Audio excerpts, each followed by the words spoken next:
अब हम लोग इस एक्सरसाइज में एक बेसिक प्रोग्राम बनाते हैं और उसको सिमुलेट करके भी चेक करेंगे और फर्दर हम लोग मेन ओबी को भी यूज़ करेंगे। तो इसमें देख लेते हैं, मेरे पास मेन ओबी है, ऑर्गेनाइजेशनल ब्लॉक, जिसके अंदर मैं सारी प्रोग्रामिंग अपनी यूज़ करूँगा। वैसे तो हमारे पास फंक्शंस भी होंगे, फंक्शन ब्लॉक्स भी होंगे, डिफरेंट फंक्शन ब्लॉक्स भी बना सकते हैं, उनको इस मेन के अंदर कॉल करवा सकते हैं, पर mostly this would be the starting point for us. अगर मैं इस पर राइट क्लिक करूँ आप और इसमें जाओ प्रोग्रामिंग लैंग्वेज, तो आप देख सकते हैं मैं इसको यहाँ से लैडर पे रखा हुआ है। तो उसमें ladder, F P D, functional block diagram, S T L का ऑप्शन नहीं दे रहा, तो लैडर एफ पी डी मैं यूज़ कर सकता हूँ इसमें। और बाकी जो डिफरेंट सी पी यूज़ हैं, मोस्ट इम्पॉर्टेंटली SM1500, उस पर हम लोग बाकी लैंग्वेज भी कवर करेंगे। तो इस तरह से आप लैंग्वेज सेलेक्ट कर सकते हैं। ओके, तो ये मेरे पास मेन ओ बी है। एज यू कैन सी यहाँ पर मल्टीपल नेटवर्क दिए हुए हैं, 2 नेटवर्क दिए हुए हैं। मैं यहाँ से जाके मल्टीपल नेटवर्क क्रिएट कर सकता हूँ। ये नेटवर्क हम लोग यूज़ करते हैं प्रोग्राम का स्ट्रक्चर बेहतर रखने के लिए, कि यहाँ पर मैं कमेंट दे सकता हूँ। नेटवर्क 1 में मैं कह देता हूँ फॉर एग्ज़ाम्पल मेरे पास एक सीक्वेंस बन रहा है लिमिट, स्विचेस और सेफ्टीज़। तो मैंने स्पेलिंग सही लिखी है आई गेस। तो इसका मैं इधर यहाँ पे बना सकता हूँ, मैं लिख सकता हूँ प्रॉक्सिमिटी सेंसर्स, बहुत अभी अजीब सा नाम दे रहा हूँ मैं, सेंसर बेस। तो इस तरह से आप डिफरेंट नेटवर्क बना सकते हैं। आप एक नेटवर्क में बनाने का क्या होगा, जब आप ट्रबल शूटिंग करने बैठेंगे या कोई और इंजीनियर रीड करेगा प्रोग्राम को या आप ख़ुद भी काम करेंगे, आपको स्ट्रक्चर जो है उसका समझना और स्ट्रक्चर को उसमें फिर ट्रबल शूटिंग करना वो बहुत मैसी हो जाएगा। तो you can create multiple networks from here, जो कि आप लोग यहाँ पर अपने प्रोजेक्ट को ऑर्गेनाइज़ कर सकते हैं। और मेन ओबी में और बेहतर स्ट्रक्चर ये होता है कि आप एक ब्लॉक में बनाने के बजाय यहाँ से हम लोग डिफरेंट ब्लॉक्स के अंदर फंक्शन ब्लॉक्स बना के टास्क, डिफरेंट टास्क जो हैं उन फंक्शंस के अंदर करवाएं और उनको फिर इसके अंदर कॉल करवाएं। तो वो फंक्शंस अभी हम लोग डिस्कस करेंगे आगे जाके। सो अब मैं यहाँ से ले सकता हूँ, नॉर्मली ओपन एक कॉन्टैक्ट ले लेता हूँ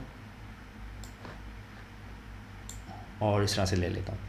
तो इस तरह से इनपुट्स लैडर में जैसे कि हमने देखा था लेफ़्ट पे होंगे जो कि इनपुट कंडीशंस होती हैं, आउटपुट राइट पे होंगे जो कि हमारे एक्शंस होते हैं।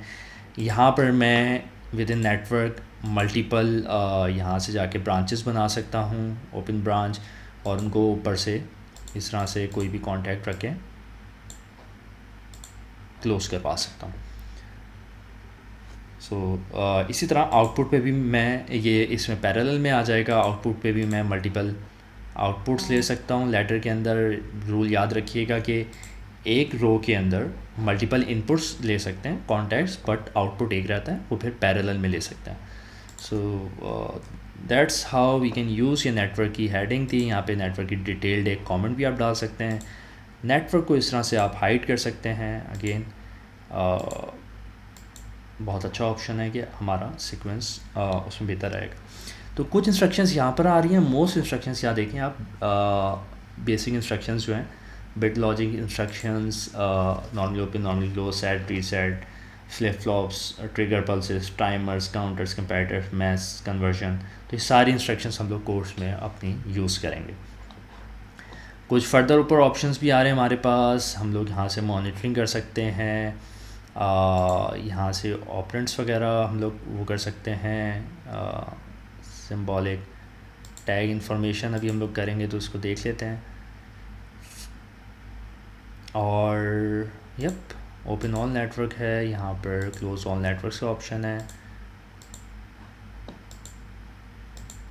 तो यहाँ पर अभी मेरे पास ये इस तरह से क्वेश्चन मार्क आ रहा है, दैट मीन्स मैंने उसको कोई एड्रेस नहीं दिया हुआ। तो जैसे कि हमने टैग्स दिए थे डिफ़ॉल्ट टैग टेबल में, लिमिट स्विच टू, तो मैं यहाँ पर इस तरह से ले सकता हूँ, लिमिट लिखूँगा तो यहाँ पर आ जाएगा और ये मेरा टैग इस तरह से आ जाएगा। ओके, मैंने यहाँ पर इंसर्ट कमेंट्स, एब्सोल्यूट भी शो कर रहा है। Okay, now it's better. अब मेरे पास एब्सोल्यूट एड्रेस भी शो कर रहा है और सिंबॉलिक भी शो कर रहा है। अब एक और तरीका था टैग का कि अगर मेरे पास यहाँ पर मैं ले रहा हूँ लेट से i0.4, अभी ट्रेडिशनली हम लोग क्या कर रहे होते हैं, यहाँ पर लेते हैं, फिर उसको इस तरह से यहाँ पर जाके रीनेम टैग कर सकते हैं कि मैं इसको कह देता हूँ पुश बटन। तो यहाँ पर देखें डिफ़ॉल्ट टैग टेबल में ये पुश बटन यहाँ पर भी टैग आ जाएगा। तो लेकिन जैसे हमने टैग टेबल पे पहले बनाया हुआ है उसमें काफ़ी आसानी होती है। एक और तरीका ये है, वहाँ पर मैंने पहले एड्रेस ले लिया था i0.4 का, यहाँ पर मैं ले लेता हूँ लेट से आउटपुट 1। अब मैं सिंबॉलिक फॉर्म में ये रख रहा हूँ, यहाँ से मैं टैग को डिफ़ाइन कर सकता हूँ। तो मेरे पास टैग नेम तो आ गया, अब यहाँ पे मैं एड्रेस दे सकता हूँ कि मैंने क्या देना है। लेट से मैं दे देता हूँ आप Q0.2 या 0.0 ही ले लेते हैं। और ओके, एक और चीज़ इसी सेक्शन के अंदर, इसके अंदर मुझे 4 चीज़ें बता रहा है। लोकल टाइम का मतलब ये, अगर मैं उसको एड्रेस ले रहा हूँ तो ना तो वो पीएलसी का कोई फिज़िकल इनपुट होगा, ना मैं उसको डिफरेंट मल्टीपल जगहों पे यूज़ कर सकता हूँ। अगर मैं लोकल टाइम लेता हूँ किसी भी एड्रेस को तो इसी लैंग्वेज में होगा, सिंबॉलिक फॉर्म में, पर मैं विद इन जो मेरा ये ऑर्गेनाइजेशन ब्लॉक है विद इन इस सेक्शन के अंदर मैं सिर्फ उसको यूज़ कर रहा हूँ। तो हम लोग मोस्टली अगर कोई चीज़ इंटरलॉकिंग करनी है या इंटरमिटेंट लॉजिक बनानी है कि एक कॉन्टैक्ट से मुझे 3 आउटपुट ऑपरेट करवाने हैं, तो मैं इसको यूज़ कर सकता हूँ बजाय कि मैं फ़िज़िकल बिट्स लूँ या इंटरनल बिट्स लूँ। उसके अलावा ग्लोबल मेमोरी है। ओके, ये होगी M0.0 M0.1। अगर मैं इस पर सिलेक्ट करूँ, ये देखें ये इस फॉर्म में आ जाएगी। इसको मैं इनपुट पे भी यूज़ कर सकता हूँ, आउटपुट पे भी। ये इंटरनल बिट्स होती हैं, जैसे लोकल टाइम का बताया था, बट ये ग्लोबल मेमोरी होती है विद इन मल्टीपल आपने प्रोग्राम्स बनाए हुए हैं with in a PLC HMI आप यूज़ कर रहे हैं, तो इसको हम लोग ग्लोबल मेमोरी की बिट्स को इस तरह से यूज़ कर सकते हैं। बहुत फ़ायदा होता है इंटरलॉकिंग में भी, अगेन इंटरमीडिएट लॉजिक में, हर जगह हम लोग इसको इस्तेमाल कर रहे होंगे।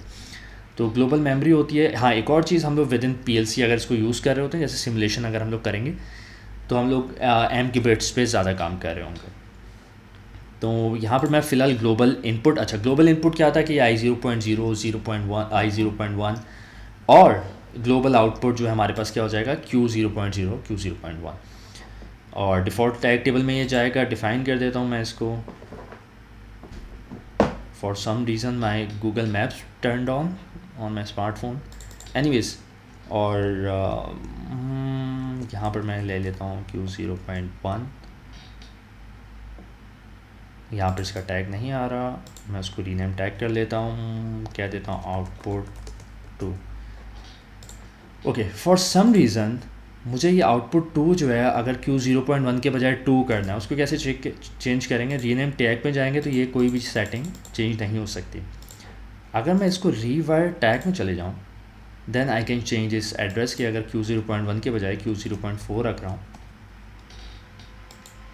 तो इस तरह से। अच्छा, ये परसेंटेज का साइन यहाँ पर आता रहेगा सीमेंस PLCs में, इसमें TIA पोर्टल में आता है, कैरेक्टर को रिप्रेजेंट करता है when we are taking input output image जो हम लोग के एड्रेसेस ले रहे हैं। ओके, तो ये हमारा प्रोग्राम हो गया। मैंने ये जूम भी किया हुआ था, जब भी आपको ये ज़रा इस तरह से कर रहा है, इसमें भी आप प्रोग्रामिंग में जूम कर सकते हैं यहाँ पे नीचे से और माउस व्हील से। तो ये हमारे पास प्रोग्राम हो गया है। अभी automationplay.com पे जाइए और ऑनलाइन कोर्सेज कीजिए PLC और IIoT पे, जिसके ऊपर डिफरेंट फ्री और पेड कोर्सेज अवेलेबल हैं, जिसके ऊपर आप कोर्सेज कर सकते हैं PLC, HMI और SCADA पे।